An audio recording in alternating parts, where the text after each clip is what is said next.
daawwattootaaf dhaggeeffattoota keenya kun miidiyaa keessan gingilchaa torbaniin qabatee kan isiniif dhiyaatu jaranaaltichi keessan qaxaleen keessan Habtaamuu Lamuuti. Kanneen sagantaa keenyaaf haaraa taatan toora yuutuubiitiin nu daawwattan YouTube chaanaalii keenya sabskraayipii gochuun dagatina. Sagantaa keenyaaf yaada yoo qabaattan nuuf barreessaa. Haga xumura sagantaa keenyaatti nu waliin turaan afeerraa keenya yeroo hundaati.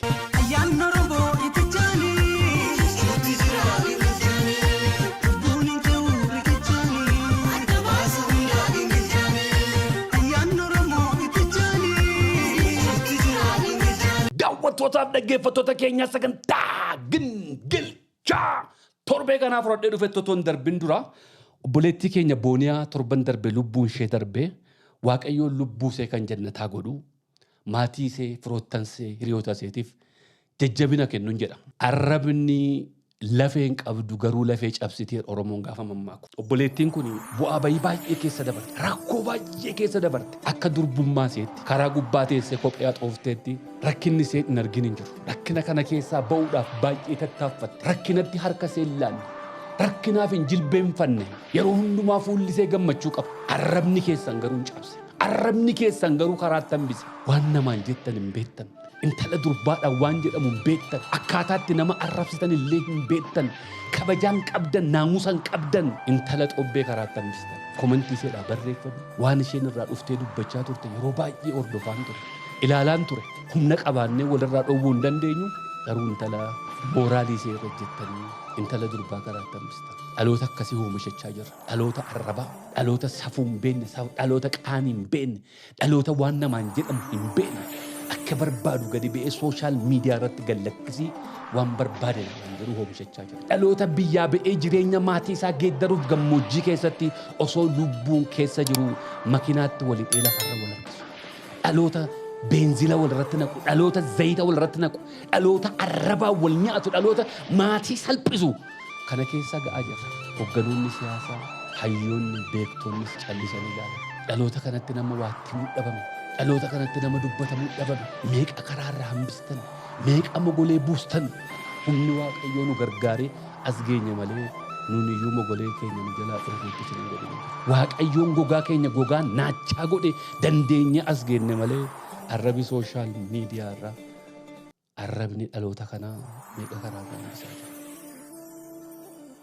Obboloottan keenya durbaa, dargaggoottan keenya warra haqaaf miidiyaa irra jirtanii waa isin gorfachuu barbaadu. Arraba namaan dandeessan yoo ta'e gama sooshaal miidiyaatti nuuf hima.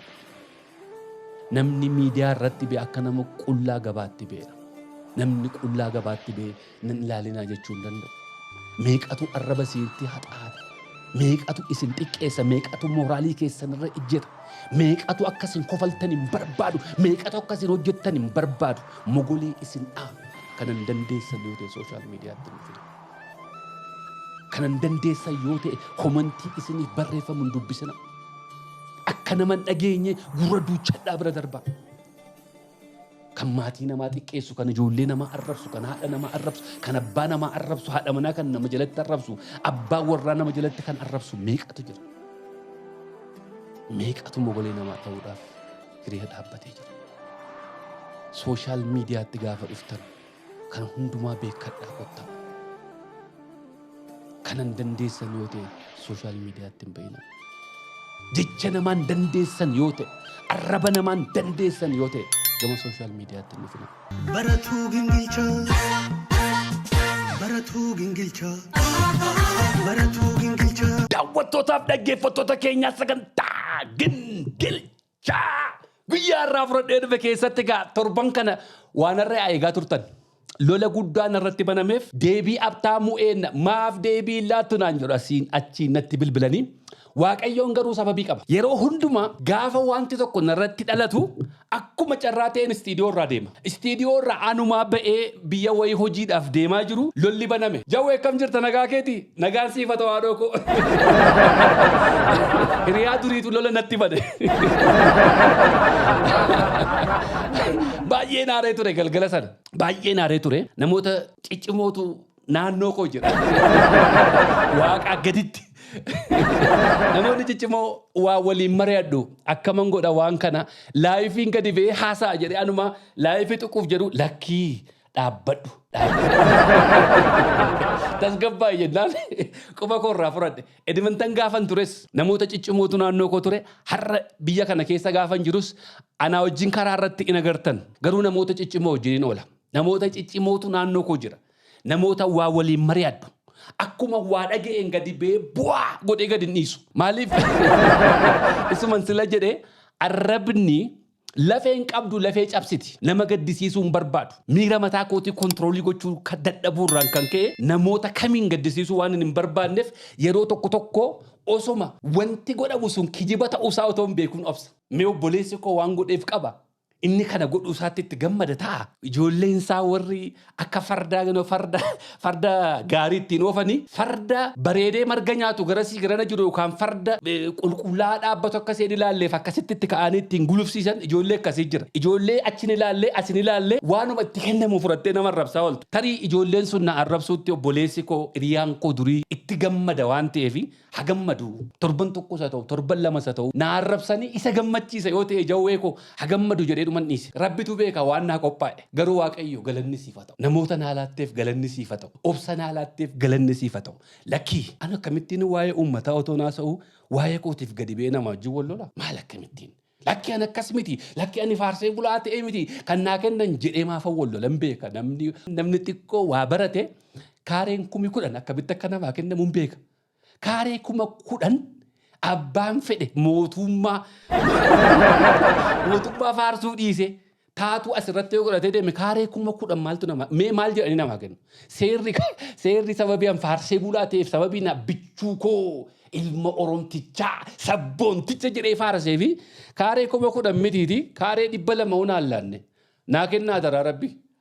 Adaanech laa magaalaa Finfinnee keessatti mana ijaarradha. Kaaree dhuma 300-500 tokko naa kennaa maalo. Pirezidaantii Shimallis abjuun koo akkuma nama Bishooftuutti misooma jalqabe 5-star hotel Waaqayyo yoo na gargaare isinis yoo na gargaartanii nan ijaarama galma geenyaa kinoo dizaayiniin isaa kana fakkaate ni ijaarra. Maaliif wanti guddaan garaan qulqulluu ta'ennan Waaqayyo na gargaara nan ijaara. Waggaa 20 ol biyya faranjii keessatti lafa qulqulleessee taaksii oofee limmiizinii qabaadhee reestooraantii qabaadhee hojjedheera Waaqayyoon galanna ta'u. Namoota biyya Kanaadaa keessatti jireenya bareeda jiraachaa turan keessa an nama tokko. Jireenya bareedaa gaafan jiru jireenya maallaqa duwwaa miti. Mana keessaayis haadha manaa gaarii Waaqayyo naa kenne. Ijoollee babbareedduu Waaqayyo naa kenne. Fayyaa nagaan qaba. Umurii kanaan dhukkubi tokko na keessa hin jiru. Saayinasiin qabal tokko gaafa shittoo fa'aa maal fa'aa sigaaraa fa'aa namni biratti xuuxu naattifachiiste malee dhukkuba tokko hin qabu. Kana hunda kan godhe Waaqayyoodha. Waaqayyoon achittis nagaa naa kennee na hojjisiisaa ba'ee maallaqa waggaa 20 ol biyya faranjiitti walitti qabadhee mana bitee mana sanarraa akka kaffalee dhufe manatti gurguree bizineesii gurguree dhufe biyyatti investii godhaa jira. Kanaaf obboleessi koo jawween naa gammadee baga naa maxxansite. Jawwee baga naa goote. Qabeenyuma kanayyuu akkamittiin Oromootti maxxaa jechaan ture bara. Maaluma jedhee maxxanfadhaa inni gaafate naa maxxansitu jawwee baay'een gammadee bara. Garuu simmintoo fa'aa immoo naa bituu hin daggatin illaa jawwee koo. Kana nan ijaaraa amma Waaqayyo na gargaaretti yoo dandeesse sibiila fa'aa ilaal simmintoo kuntaala 100 ta'u ammuma dandeesse amma humni kee danda'e na cinaa dhaabbadhu. Nan ijaara boquun ol si qabachiisa abshir.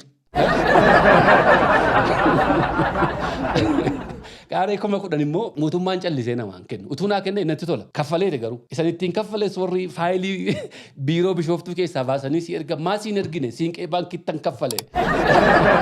Miliyoonii 5 wayi kaffaleera. Isee sanas walitti attaachii godhanii maaliif hin maxxanfamu? Mootummaan kana naa kennuu hin danda'u jechuu koo miti hin danda'a. Garuu seera ittiin nu kennu immoo hin beekan. Mootummaan ammas kana dhageessanii yoo akka kennaatti naa laattan sababiin isin faarsaa jiruuf I will take it. Biyya abbaa kootiiti. Garuu immoo kan na dhibu amma erga mootummaan kun dhufe Habtaamuu Lamuuf Dammaqaa Nagaasaatiif Jeneraal Haayiluu Gonfaa Duwwaadhaa kan kaartaa lafaa qabu. Namni meeqan qabu? Harkeenya duwwaammaa keessaa sallektii taatee keessaa fo'amtee maxxanfamte. Bishooftuu kana amma yeroo madarbe kana miidiyaa irratti Emireetitti gurguramee dhumee lafti Oromoon jenne. Habtaamuun inni ilmi Oromoo tokko immoo gaafa investimentii fudhatu maaf naan gammaddan.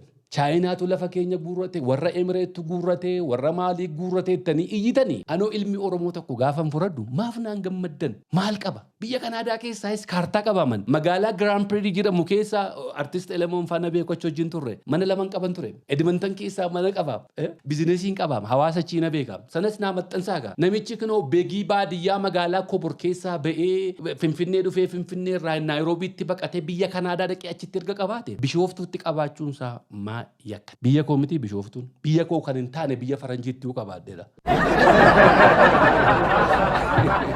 namni meeqammoo hin qabu kana maa kan koo duwwaa irratti xiyyeeffattan maaf naan gammaddan obboleessa keessan miti haadhoo keessan miti yoo xiqqaate ijoollee Oromoo achi keessatti dhufee hojii argatam lafti qotee bulaarraa fuudhamees naan laatamne warri kaartaa kana baasanii isinii maxxansan isiitti himan lafichi eenyurraa akka fuudhame kanas fudhadhaa informationii meegaa fides gaafadha yakki koo maal investimentii lafa fudhadhee hoteela ijaaruun cubbuunsaa eessa bira jira kadhattuu taane akka jiraannu barbaaddu goofandiin akka jiraadhu barbaaddu akka nama kadhachaa oolu barbaaddu yoon hojjedhee balbala hojii namaa bane min ችግራለሁ በአማርኛ min ችግራለሁ akkuma nama kamiin ulaagaa guuteen furadhe namoonni maallaqa qabdan namoonni mul'ata qabdan diaasporaa keessa jirtan biyya barbaadan jiraadha propozaala keessan qopheeffadha waan irratti hojjettan sana kaapitaala lafa kaawwadha 30% isaa qabadha kotta bank statement wajjin apply godhaan fudhattu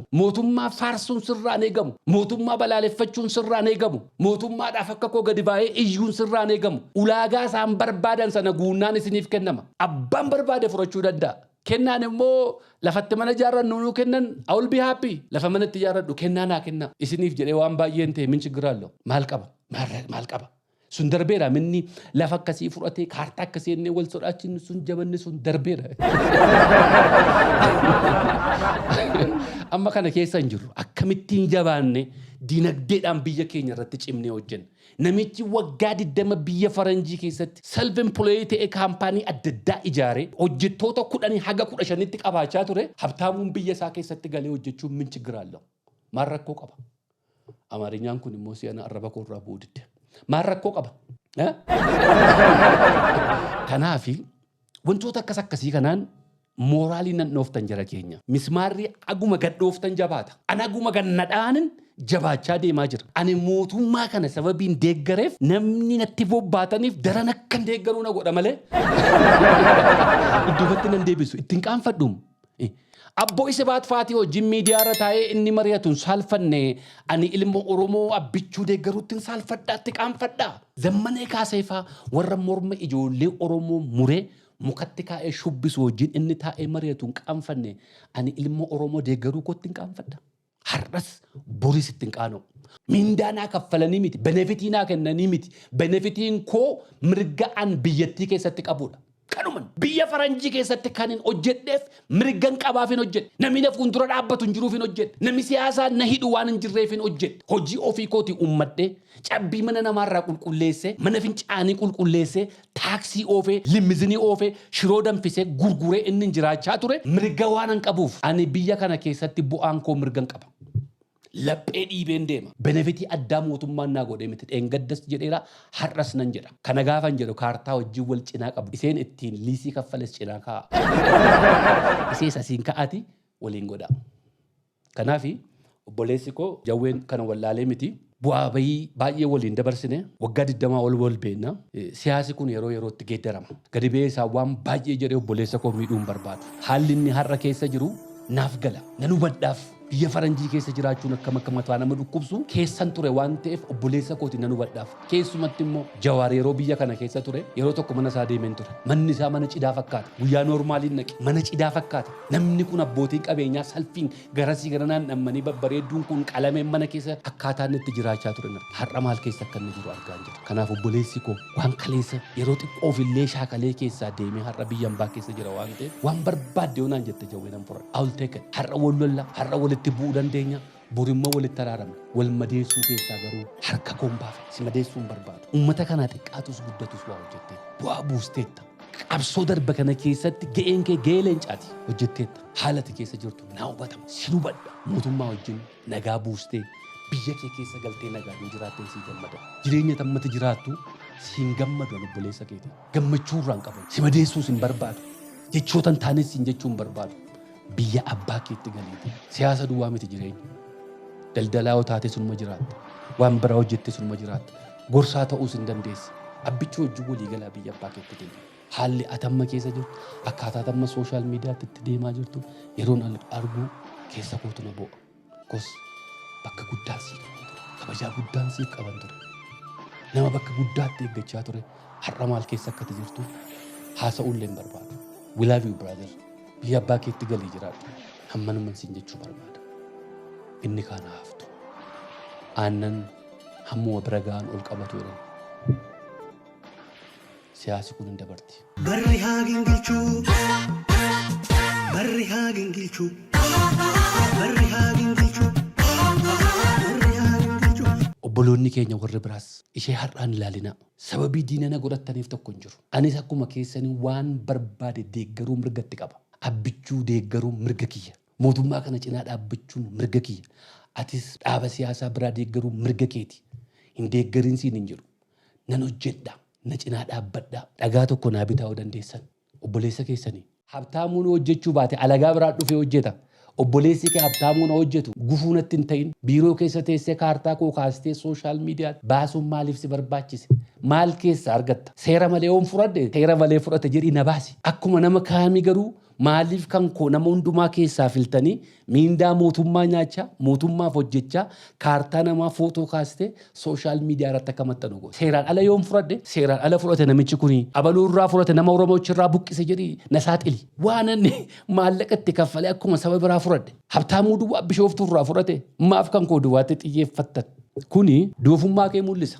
Hammeenyummaa kee mul'isa. Kan koo duwwaa miti kaartaa akkuma tokko jiru keessa kan koo duwwaa filtee sooshaal miidiyaatti baasuun sababiin isaa tokkittiin maanni waan biraa godhee Oromoo qaanessee miti. Sababiin isaa tokkoof tokkittiin mootummaadhuma kana cinaa dhaabbatta. Ani mootummaa kana cinaa dhaabbachuuf murteeffadheen jira. Kanaafan ijoollee koo dhiisee bizinesii koo gurguree biyyatti gale. Murteeffadheedhaan wanti dudduubatti na deebisu hin jiru.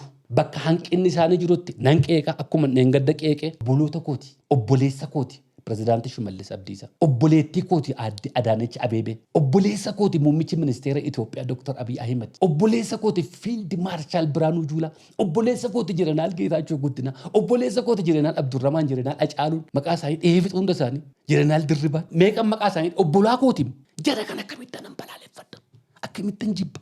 Keessa galiin argeeman jara kana. Keessa lixeen argeeman jara kana. Biiroon ammoo naatti dhaqinoo jiraate biiroo muummicha ministeeraa duwwaadha. Iddoo hundumaa dhaqeen argeema.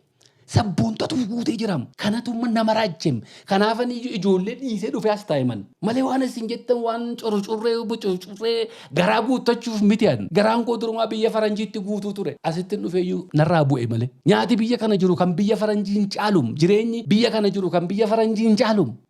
Jara keenya obboloota kootiin murteeffadheen nan deeggaraa jedhee itti gale. Kanammoo abbaan fedhe abadan duubatti na deebisuu hin danda'u. Gaafan ofii kootii deebi'uu barbaade duwwaan deebi'a. Sababii qabaadhe. Kanaafi lola dhiisaa. Lolaan namootan. Olola akkasiin namootan. An bakka hin taanetti nan agartan. Waan hin taanes hin hojjedhu. Karaa seera qabeessa garuu har'as nan hojjedha.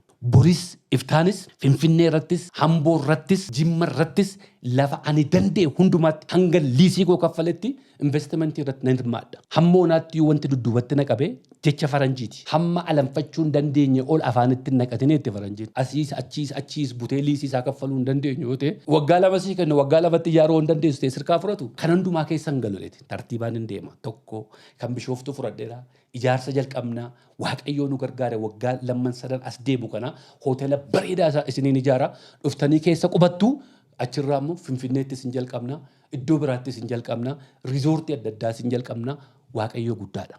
Waaqayyoo milkeessa. Isin garaa qulqulluudhaan waa yaada. Obboloonni keenya waan adda addaa keessa galtanii abdii kutachuu keessa nama arrabsitanii maal jettanii ofii keessanii lubbuu keessan balleessuuf tattaaffattan abdiin kutatina. Habtaamuun har'a 5 star hoteelii bishooftuutti ijaaruudhaaf waan hundumaa xumuratee jiru kun magaalaa Finfinnee keessatti yeroo itti bakkee keessa buleen qaban. Qabsoo Oromootiif biyya kana keessaa baqadhee gara Hararitti baqadhee Harariin bakkee keessa buleen beeka. Magaalaa Adaree barandaa buleen beeka. Rakkadheen beeka. Reebameen beeka. Beela'een beeka. Dheebodheen beeka. Rakkoon ani hin argin hin jiru. Kun hundumtuu hin dabarti. Obsa qabaadhaa. Waan hundumtuu hin dabarti. Garaan keessan qulqulluu haa ta'u. Namatti sharrii yaadina. Seenaa durii keessattis hammeenya namatti yaadee gaaf tokko akkanna goote namni qubanatti ciniinuun jiru yoo baay'ate nagingilchiteedha. Barri haa gingilchuu. Barri haa gingilchuu. Barri haa gingilchuu. Barri haa gingilchuu. Daawwattootaaf dhaggeeffattoota keenya sagantaa gingilchaa guyyaa irraa fudhadhee dhufe asuma irratti goolabnee jirra torban sagantaa biraan amma walitti deebinutti nagaa waaqayyoon nuuf jiraadha.